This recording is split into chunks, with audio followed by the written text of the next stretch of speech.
On June 2, 1994, a Chinook helicopter of the Royal Air Force RAF, serial numbers ED576, crashed on the Mull of Kintyre, Scotland, in foggy conditions. The crash resulted in the deaths of all 25 passengers and 4 crew on board. Among the passengers were almost all the United Kingdom's senior Northern Ireland intelligence experts. The accident is the RAF's 4th worst peacetime disaster. In 1995, an RAF Board of Inquiry ruled that it was impossible to establish the exact cause of the accident. This ruling was subsequently overturned by 2 senior reviewing officers, who stated the pilots were guilty of gross negligence for flying too fast and too low in thick fog. This finding proved to be controversial, especially in light of irregularities and technical issues surrounding the then-new Chinook HC-2 variant which were uncovered. A parliamentary inquiry conducted in 2001 found the previous verdict of gross negligence on the part of the crew to be unjustified. In 2011, an independent review of the crash cleared the crew of negligence. Incident: crash. Earlier, on June 2, 1994, the helicopter and crew had carried out a trooping flight, as it was considered to be safer for British troops to fly around in certain parts of Northern Ireland at the time, due to the threat posed by provisional IRA attacks. This mission was safely accomplished, and they returned to RAF Aldergrove outside Belfast, Northern Ireland, at 15:20. They took off for Inverness at 17:42. Weather en route was forecast to be clear, except in the Mull of Kintyre area. The crew made contact with Military Air Traffic Control ATC in Scotland at 17:55. Around 18 o'clock, Chinook ED576 flew into a hillside in dense fog. The pilots were Flight Lieutenants Jonathan Tapper, 28, and Richard Cook, 30, both United Kingdom Special Forces pilots. There were 2 other crew. The helicopter was carrying 25 British intelligence experts from MI5, the Royal Ulster Constabulary, and the British Army, from Aldergrove to attend a conference at Fort George near Inverness in Scotland. At the time of the accident, Air Chief Marshal Sir William Ratton called it the largest peacetime tragedy the RAF had suffered. The initial point of impact was 810 feet to 50 m above mean sea level, and about 500 meters east of the lighthouse. But the bulk of the aircraft remained airborne for a further 187 meters horizontally north and 90 feet, 27 m vertically, before coming to rest in pieces. Fire broke out immediately. All those on board sustained injuries from which they must have died almost instantaneously. The points of impact were shrouded in local cloud, with visibility reduced to a few meters, which prevented those witnesses who had heard the aircraft from seeing it. In the immediate aftermath of the accident, one commentator stated that the loss of so many top-level Northern Ireland intelligence officers in one stroke was a huge blow to the John Major government, temporarily confounding its campaign against the IRA. That the crash killed so many British intelligence experts, without any witnesses in the foggy conditions, led to considerable speculation and conspiracy theories being devised regarding the potential of a cover-up. Among these were accusations that wake turbulence from a top-secret hypersonic US aircraft had been responsible for the crash, while another postulated that it was a deliberate assassination of the intelligence operatives on board, in connection with the then-ongoing Northern Ireland peace process. Initial inquiry. In 1995, an RAF Board of Inquiry that investigated the incident determined that there was no conclusive evidence to determine the cause of the crash. An immediate suspicion that the helicopter could have been shot down by the provisional IRA, with their known Strela 2 surface-to-air missile capability, had been quickly ruled out by investigators. A review of the evidence, carried out by 2 Air Chief Marshals of the Royal Air Force, found the 2 pilots to have been guilty of gross negligence by flying too fast and too low in thick fog. Both the incident and the first inquiry have been subject to controversy and dispute, primarily as to whether the crash had been caused by pilot error or by a mechanical failure. The 2011 parliamentary report found the reviewing officers to have failed to correctly adhere to the standard of proof of absolutely no doubt in deciding the question of negligence. Subsequent inquiries. The first inquiry and its conclusion proved to be highly controversial. A subsequent fatal accident inquiry 1996, House of Commons Defense Select Committee Report 2000, and Commons Public Accounts Committee Report have all either left open the question of blame or challenged the original conclusion. The campaign for a new inquiry was supported by the families of the pilots and senior politicians, including former Prime Minister John Major and former Defense Secretary Malcolm Rifkin. The new inquiry took place in the House of Lords from September to November 2001. The findings were published on January 31, 2002, and found that the verdicts of gross negligence on the two pilots were unjustified. In December 2007, Defense Secretary Des Brown agreed to conduct a fresh report into the crash.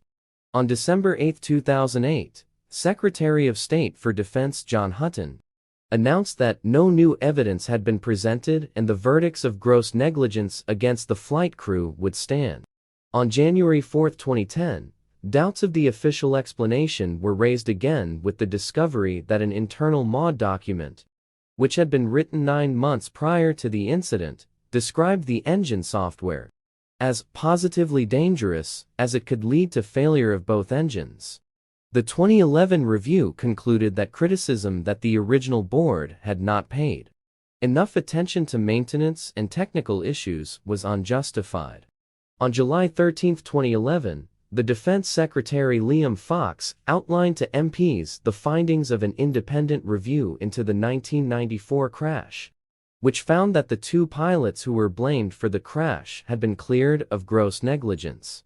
In doing so, the government accepted Lord Phillips' confirmation that the controller aircraft release car was mandated upon the RAF. Issued in November 1993, the car stated that the entire navigation and communications systems used on the Chinook HC-2 were not to be relied upon in any way by the aircrew, and therefore it had no legitimate clearance to fly. Knowledge of the car had been withheld from the pilots. By withholding this when issuing their release to service arts the authority to fly, the RAF had made a false declaration of compliance with regulations. In December 2012, the Minister for the Armed Forces, Andrew Robotham, confirmed such a false declaration did not constitute wrongdoing, despite it leading directly to deaths of servicemen. ZD-576E's service history. Boeing 47C Chinook, construction number B868, RAF serial number ZD-576, was originally delivered to the Royal Air Force as a Chinook HC-1 on December 22, 1984. It was re-delivered to No. 7 Squadron as a Chinook HC-2 on April 21, 1994. On arrival at RAF Otteham, its No. 1 engine had to be replaced. On May 10, 1994, a post-flight fault inspection revealed a dislocated mounting bracket had caused the collective lever to have restricted and restrictive movement. This resulted in a serious fault signal being sent as a warning to other UK Chinook operating units. On May 17, 1994, emergency power warning lights flashed multiple times and the No. 1 engine was again replaced. On May 25, 1994, a serious incident occurred which had indicated the imminent failure of the No. 2 engine. On May 31, 1994, 2 days before the accident, 2 Chinook HC-1 were withdrawn from RAF Aldergrove and replaced by a single HC-2 ZD-576. Possible causes. Pilot error. Aviation safety author Andrew Brooks wrote that the true cause will never be known, but that pilot error induced by fatigue is likely to have played a part. The crew had been on flight duty for 9 hours and 15 minutes, including 6 hours flying time, before they took off on the crash flight. Had they made it to Fort George, they would have needed special permission from a senior officer to fly back to Aldergrove.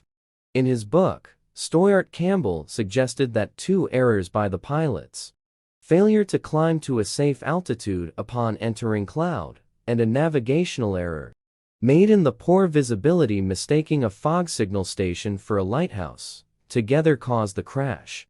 The Board of Inquiry had identified that several factors may have sufficiently distracted the crew from turning away from the Mull, and upon entering cloud, failed to carry out the correct procedure for an emergency climb in a timely manner. RAF Visual Flight Rules VFR require the crew to have a minimum visibility of 5.5 kilometers above 140 knots to 60 km/h, or minimum visibility of 1 kilometer traveling below 140 knots. If VFR conditions are lost, an emergency climb must be immediately flown. 9 out of 10 witnesses interviewed in the inquiry reported visibility at ground level in the fog as being as low as 10 to 100 meters at the time of the crash. In-flight visibility may have been more or less than this. The 10th witness, a yachtsman who was offshore, reported it as being 1 mile 16 km, though he is regarded as a less reliable witness as he changed his testimony.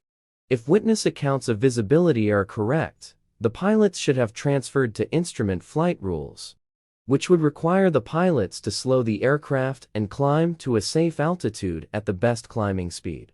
In the area around the Mull of Kintyre, the safe altitude would be 2,400 feet 730 m above sea level, 1,000 feet 300 m above the highest point of the terrain.